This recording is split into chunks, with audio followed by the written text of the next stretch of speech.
So what are the best settings for your Rode Videomic Pro Plus? What are they? I thought you were going to tell me. What do you mean you don't know? So what's the point of me being here? I'll leave.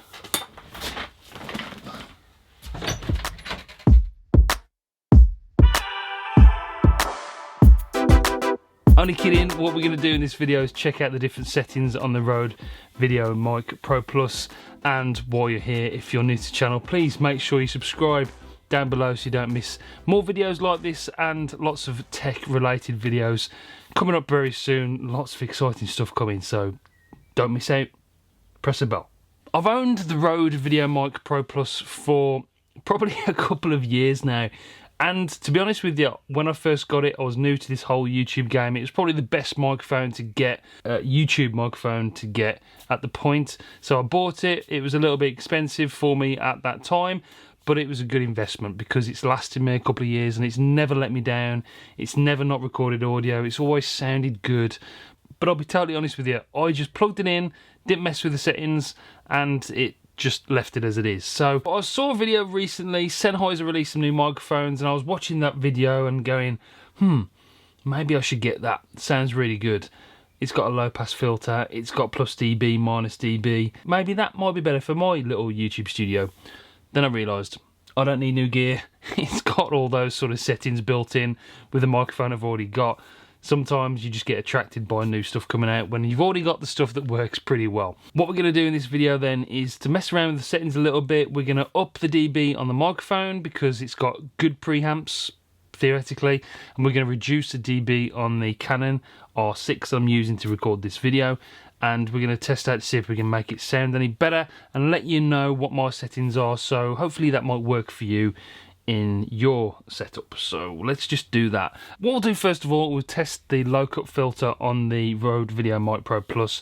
And I live in a relatively quiet street, but sometimes because I'm in essentially my garage, I get some road noise, so it is good to have that turned on. I find it does reduce some of the background noise occasionally. So what we'll do, we'll test that out first and see what that sounds like with that, with the Canon R6 and the Rode Videomic Pro Plus. So this is with the low pass filter on 75, and there is a 150 version as well. So this is what it sounds like with 75. Then we'll change it to 150 and you can hear the difference between that before we change any of the dB settings. So this is with the low pass filter on 150. What does that sound like? And there isn't a lot of background noise at the moment, but this is what it sounds like just from the audio. Does it make any sort of difference? Can you hear the birds still in the background in the back garden? Does it make any difference whatsoever? Low pass filter at 150. What we're going to do now is turn the low pass filter off. We're going to reduce the dB on the camera right down and plus 20 dB on the microphone to see if that improves the audio at all.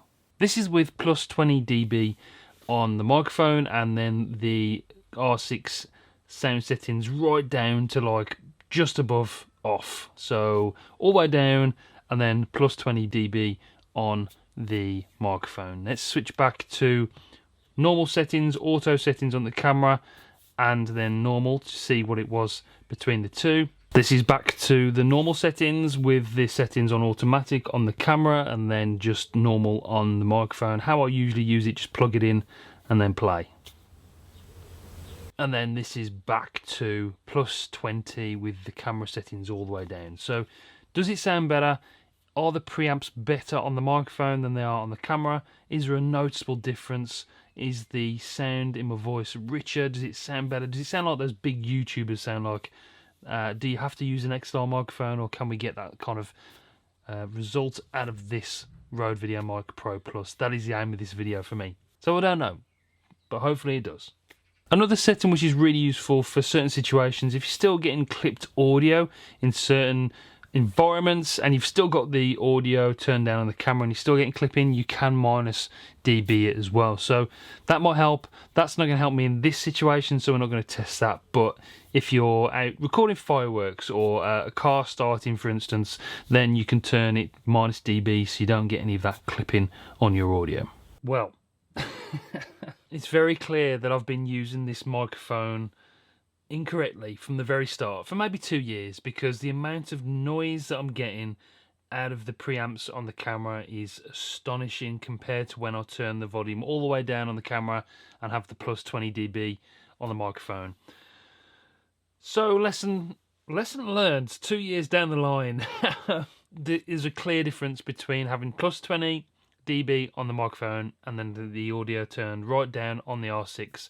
You can hear the background noise, so I've turned that low pass filter on to 75 to hopefully get rid of some of the background noise, the birds tweeting in the background, the cars going up and down the road, so hopefully that will get rid of some of those as well. So this is the setup that I'm going to use from now on.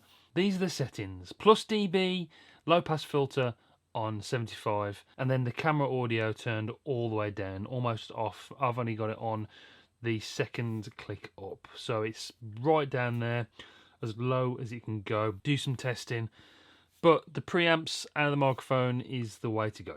So after that bombshell, stay tuned for the next video because it will sound better, that's for sure. Thanks for watching though, guys. This was an interesting experiment, something I've been meaning to do for a long time and maybe should have done a little bit earlier.